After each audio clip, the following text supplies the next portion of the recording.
Sometimes you get data in form that are not easily usable, come in raw form that you cannot immediately put to use. So what do? You simply need to transform it using Power Query. You can use other tools as well. But in this video, I will show us how to use very simple tool in Power Query, comes pre-shipped with Excel and also Power BI to transform a really, really messy data into something you can easily use. So without further ado, let's head over to my laptop. Let's get started. Okay, so I have this interesting data set, and you can see this this row, this one, and this one. So this one pertains to all the records here. This one pertains to all the records here, and this one pertains to all the records under it, like that. So I'm going to transform this into something that looks like this. But how do we set that up in Power Query? Because you can see these are not uniform data. You can see this one starts from column B, and this one starts from column C. So this is not something we can easily copy and paste. And there are 10 pages of them, of this sort of data that are not in good form. You can see this one ends in column J, this one ends in column I. So it's not something we can easily combine. So we need to apply some sort of routines in Power Query in order to get this beautiful data that I've cleaned up here. So I'm going to take you through this step-by-step approach. All right, so this has been loaded into Power Query.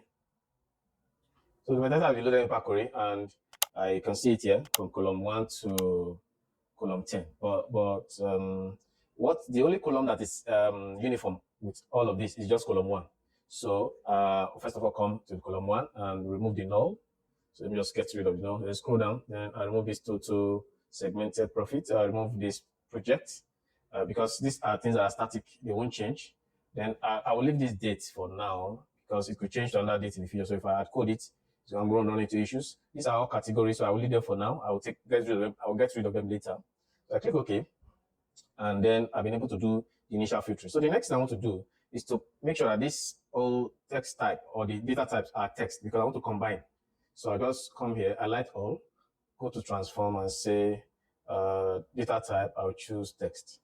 So I'm choosing for all. But if I take a look at the code that the Power Query is writing for me, I'll see that it has code in the column 1, column 2, column 3, type text like that. So this is not a good one. It could break in the future. So I need to find a way to undo that. So I'll come to the previous step and I'll write a simple code. I'll add step. So if you over your mouse, you see add step. I'll add a step. I'll come here and add a step. Add step. So I'll click OK. I'll click insert. So this step, I want to grab all the table names, all the table columns. So table.column names. And it requires a table. And I'll give you the table. So these are all the columns. You can see column 1 up to column 10. So I'll quickly name this step column headers. So if it's up to column 11 in the future, this will dynamically pick it. So when I come to this change type, it's breaking right now because this place requires a table. So but right now is returning a list. So I'll go to the previous step and say filtered rows, this particular one, this filtered rows. I'll just pick it and then I click OK. So instead of having this hard-coded, I will replace it with a function, which I will use this particular one. So this is a list right now. So this one requires a list of a list. You can see there's a list inside. So list in Power Query are identified with curly braces. So this is a list. This is another list. And this whole list is inside an outer list. So this is a list of a list. So I need to supply a list of a list. So I'll just delete all of this and write something like list.transform. So I want to transform the list that is in this column header here. So it's asking me for a list. So list transform requires a list. I will just say column headers. And it's asking me for a function. So I will say for each of the items in the collection of list, I'll insert them in a list, another list. So this is the item in the list, and then this is the data type text. So I'm just trying to mimic what was inside there before, and I click away. And when I click away, this is working perfectly without breaking. So this will not break, and this is also very short. All right, so that's that. So the next thing we want to do is to combine from column 2 to column 10 right now. But in doing that, I have nulls, and when I have nulls like this, the nulls will not give me something. So let's just test it. If I combine from here to here, let's just combine it for now, and I'll show you what I want to do. So I'll go to transform. I'll say merge columns. I'll say merge column, and I will ask for a separator, something to separate them. I'll put this, and I'll just call it values. I'll just call it values. I can type correctly.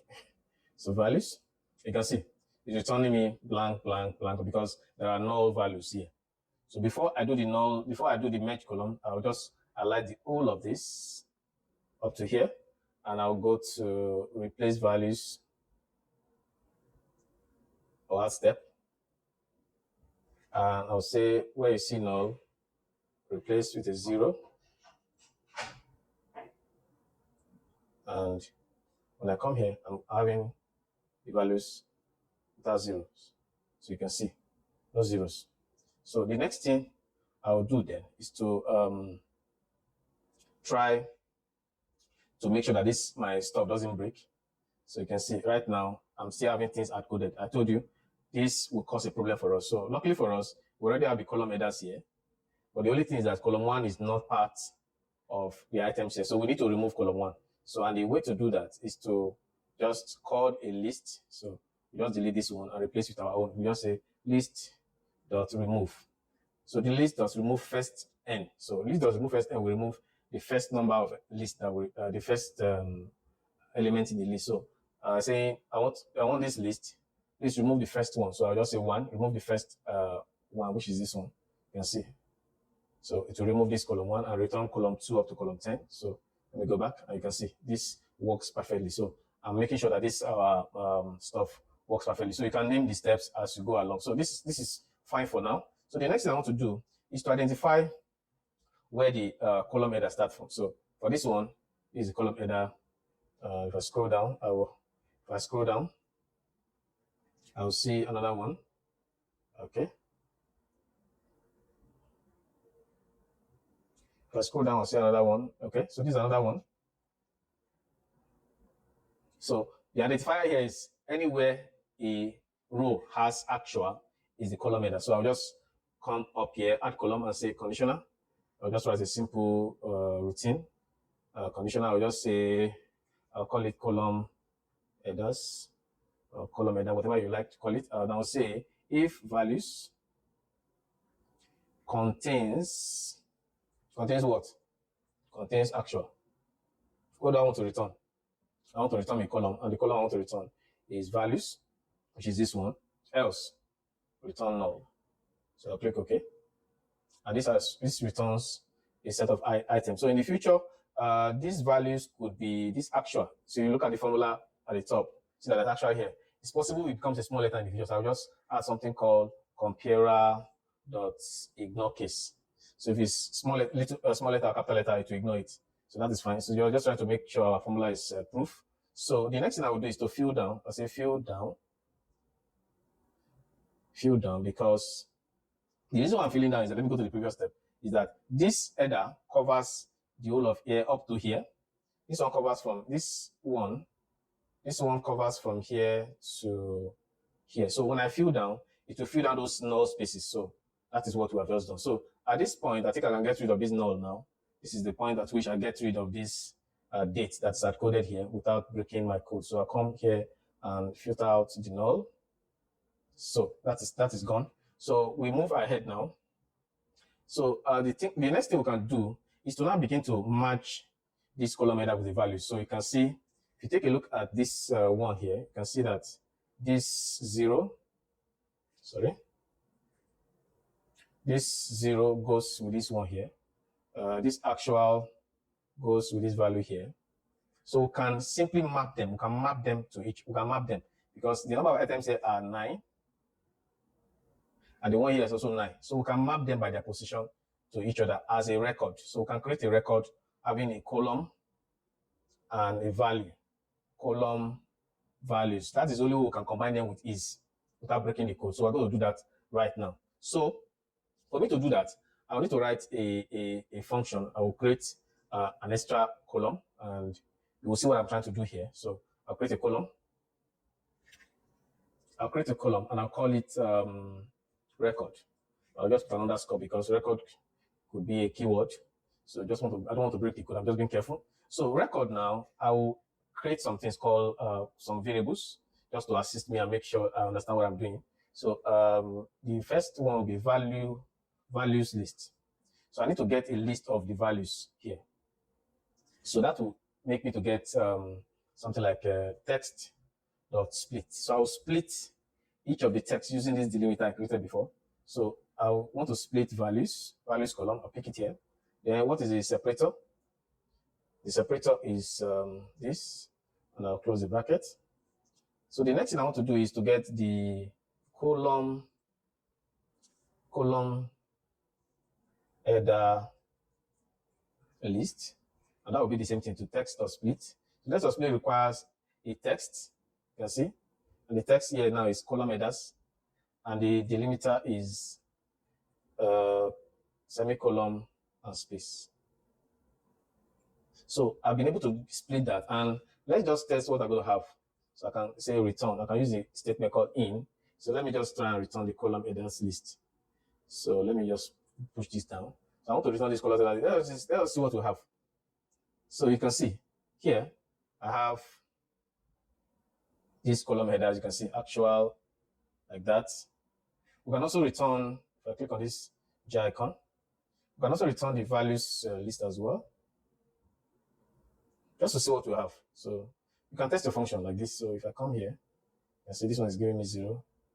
This one, let me see. This one is giving me all the values here, because they are split by this. All right, so we'll continue with our interesting function. This is not where we're going. So the next thing I want to do now is to get my, the next thing I want to do is to come here and continue the statement. I want to get a list of the positions of each of the items. So I'll say position list. And position list, index position starts from 0 for list in Power Query. So I want to up to the list.count. List.count.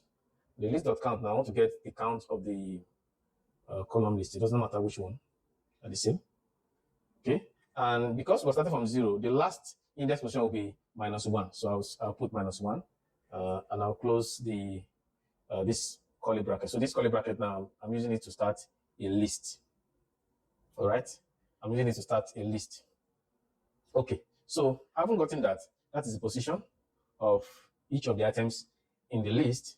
Then the next thing I want to do is to get the output or result. Let me just call it result. My result now, for me to get my result, I need to use something called list.accumulate. List.accumulate. And the list.accumulate now requires a list. And the list here is this position, because I want to loop over the positions and get me a record. So List.Accumulate now, so it asks me for a seed. So the seed is an empty record. An empty record is denoted by this as an empty record. And the next one is accumulator as a function. So accumulator as a function now, I will start with state and current. I will do a video on this List.Accumulate in the future just to make it clear. So state.current now is, if I'm taking a loop, for example, let me just demonstrate this. I have 0, 1, 2, and 3, and I want to add this up using a loop. So 0 plus 1, 1 plus 2, and 2 plus 3. That will give me 6. So for me to do it in loop, I will need to add what we call state and current. So current, just as the name implies, is the current value. So this will be 1, 0, 1, 2. I'm taking the time to explain this so I understand how loop works. So in looping, this is the current, which is fine. The first state is, if I'm adding, I'll start with a 0. Okay, so after adding the 0, this is the state, meaning that at every point in time when I do the addition, I'll get a value and add it to the next one, add it to the next one. So I'll start with a 0, and 0 plus 0 is what? 0. So 0 plus 0. So the next time the state is now 0, so 0 plus 1 now will now be 1. The next time I'm adding will be 0, 1 plus 2. What will it be? It will be 3. The next time our state will now be 3, 3 plus 3 will now be 6. So this is how state and current simply works. So I will have the state and current, and then the next thing I will do is to create a record. So I want to continue to accumulate records and add them up and to have a full record. So I will have the state, and the current record I want to do. So right now the state will be blank. So when I add more record, it continues to loop up to the point. So I'll say record.list or record from list. Record from list. This is the safest way for us to do that. So record from list requires list and then the fields, the list and the fields. So the list will be denoted by a curly bracket, that's on one side. Then the fields also will be denoted by what? A curly bracket. I want to do this so I don't get confused. So the values, which is what we want now, the values now, the list now are the values. So I'll get this values list and put it in this curly bracket. Then that one also needs a position. So to get the position of a list, we normally denote what? We normally use a curly bracket again. So the curly bracket here will be the position of this item in the list, which is what? At the current. So I will say current. The next one now is the field. So the fields are coming from here. So I'll just pick this. And the position will be denoted by what? A curly bracket of the current position. So that gives us something. And I will come here now and close the List.Accumulate function here. And let us see what we get. I will return results. Copy this and paste. See what I have. Let me just take a look at what we've got. So let me check this one. I'll click here and see what we have. So you can see. So actual is this actual is mapped to this one. This one is mapped to this one, like that. You can see. I have a record now. So it's at this point that I can successfully combine what I've got. At this point, I can successfully combine this. Okay, so I can combine it now. So, but I will not combine it now. So first of all, let me remove the columns I don't want, so we can see clearly. So I want this column 1 now and this one. The rest I don't need. So I will right click and say remove other columns. So that way we have reduced up. So we still have more work to do, which is to get this category. So for example, this revenue, I want to get a value and then I'll fill down for this one. The next thing I want to get this cost of sales, I'll fill down for the next. So to get that, what I noticed is that anything that doesn't start with a number is a column, is that particular thing I want, because that's what my data tells me. You can see the rest are account code and the rest are the category. So I need to be able to know that a value doesn't start with a number. So for me to do that, there's no ready made function or interface that can give us that in Power Query. So we need to write a custom function. So I'll come to new query and I'll say, it may be a bit long, but I'm trying to explain something so we can understand the concept very clearly. So I'll create a function and I'll just delete all of this. The function will require a string. So let me just say a string as any, could be any value. And for me to start the function, I'll put a goto and I'll come to the next line and declare some variables. All right. So the first variable I want is string, or let me say number to string. So the string I supply here could be a number. So I want to convert it first of all to a string. So to string. So that will give me text from. So I'll get text from the string. So I want to convert it. So that will be converted. But it's possible I have a null as the input. So how do I handle it? I'll say if string equals to null, then just make it XSS like that. Doesn't matter. Else do text.string. Then there's another thing I want to undo. If the string has spaces, leading space and lagging space, what do? I want to wrap it up again. I want to remove it. I'll say text.string. And I will wrap everything up here in text.string. So I've been able to handle null and I've been able to convert the string to a text. So this is fine.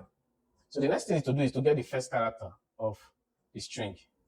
So first character of the string will be text.start. So text.start requires a variable, which should be this one I've been able to get now. Let me zoom in. So this particular one. And what is the count? I want just one character. All right, so that's the next. So the next thing to do is to try to return a value. So in, and what I want to return is what? Value is. So I want to test if the value is something. So you can see, determines whether a value is compatible with a specified type. So I want to see if this first character is a number. So I will come here, paste it. And it's asking me now, what is the type? So I want to see if it's a type number, and that is it. But there's a problem. Problem is that if I've converted first of all my number to a string, so if I test for a number, maybe I put 7 here and I test for a number, it will be returning a string. So it will return false, but that's not what I want. So I want to do something that when I get this first character, I want to try and convert it to a number. So I'll just say number from. So I want to convert this one to a number. So I'll say number from this. But if it's a text, if it's a real text and it's not a number, it will not convert. So I need to handle error and say try to do the conversion. If you cannot do the conversion, return back my number to string the way it is. Return it back. So I'll use a try else otherwise. So that will handle this issue and then we're good. So I can call this one is start. I'll call it start with number. Just to give it a good name. So let us test it if it works. So let me copy one of the codes here, one of the items here. Let me copy this one. Just copy, come here, come to this space, paste it, and click invoke. So just testing. So if you test it, see that this is a number because it starts with a number. And if I have space here, it will still be true because I've trimmed it. And if I put an X here, this should be, sorry. Need to wrap this up.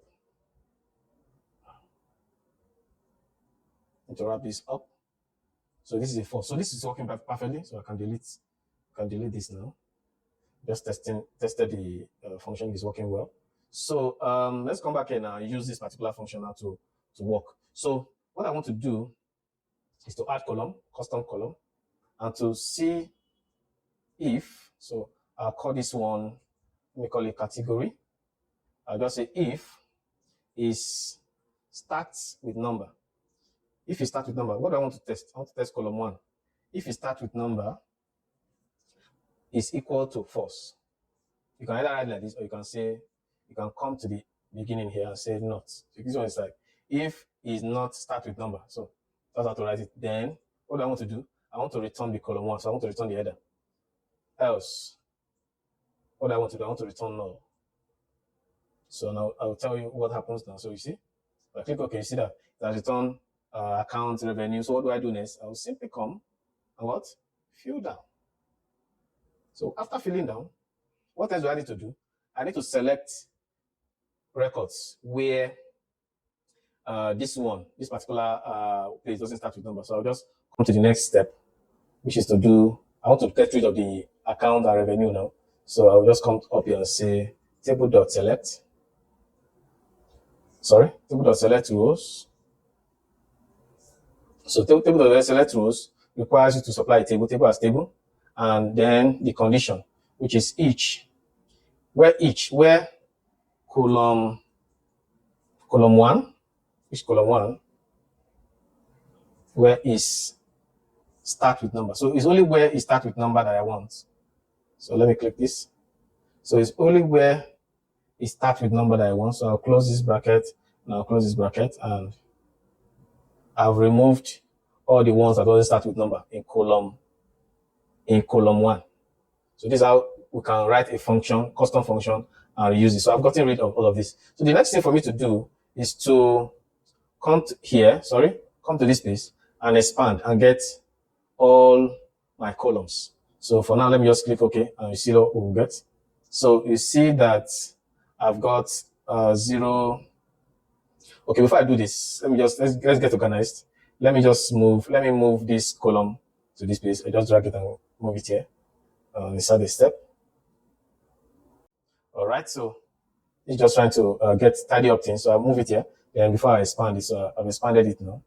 Okay, so I've expanded this. I have column 0, actual, is, you can see, so all the columns have been included.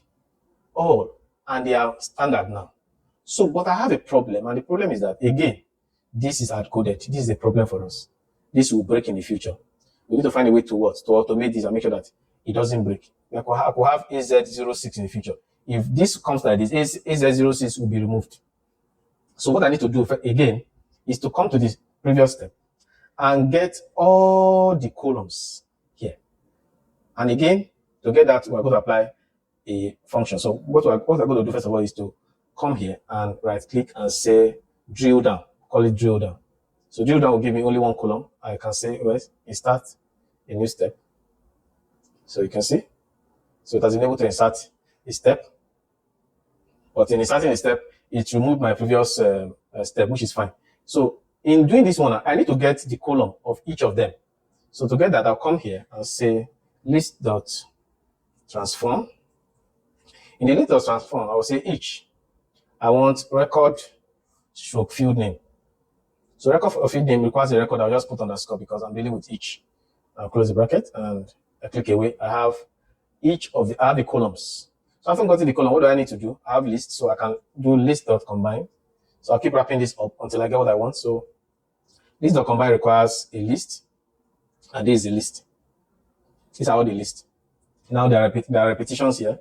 So what I can do next again is to come to the front here and say list.distinct. List.distinct. I'll come to the end. I'll click here so I can expand and get to the end of the function and I'll click OK.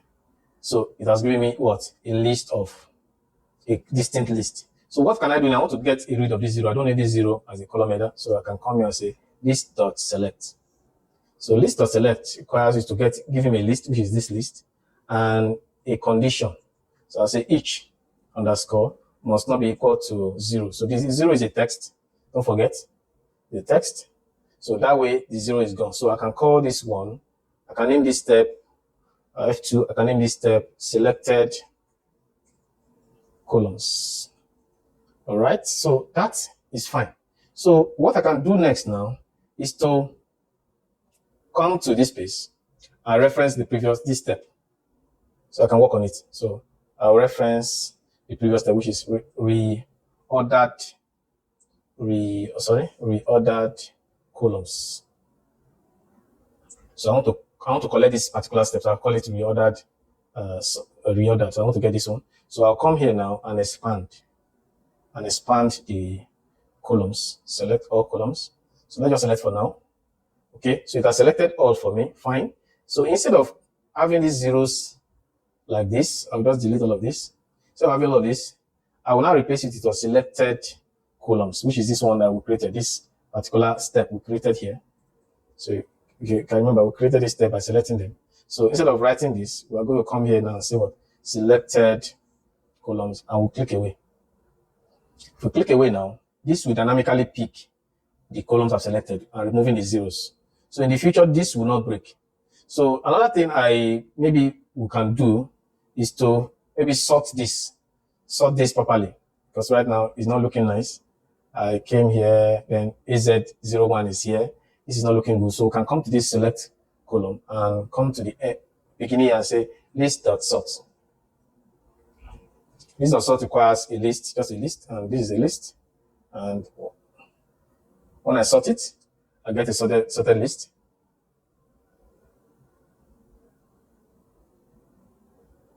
So I get a sorted list, which we can supply to this one, which is fine.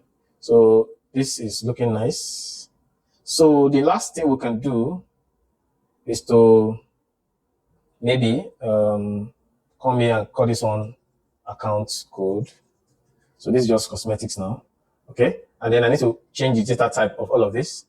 So to change data type, I can simply highlight all of this, come here and say data type is decimal numbers. And I have all my stuff. Again, as I told you, this is hard-coded, is not a good one. So we can simply delete this again and say list.transform. List.transform. And I want to transform the list we created here, which is selected columns. So selected columns. And for each of them, I want to get a list and say this, and I'll say the type is number. And I'll close the list.transform. I'll close the rest. So I'll click away. And when I click away, this is working dynamically. So last thing we can do is to now create something like which is not to have multiple columns, and just double click on these two and right click and say on pivot other columns. So just watch. So this on pivot now will now have 4 columns. So I can come to the formula, but instead of calling attribute, I can say KPIs and value. That's fine. Okay. Instead of having attribute, I can call it. So this is how we transform data, messy data in Power Query. So that was long, I must confess, but I had to take it step by step to make the concept very, very clear. So in case you have questions that I wasn't able to answer, you have areas that are not clear, drop me a comment. There are areas that are not clear you want me to cover in future videos, drop me a comment as well. I'll make best effort to respond and also to record the video in the future. See some other time where we meet, do not repeat yourself. Always keep automating.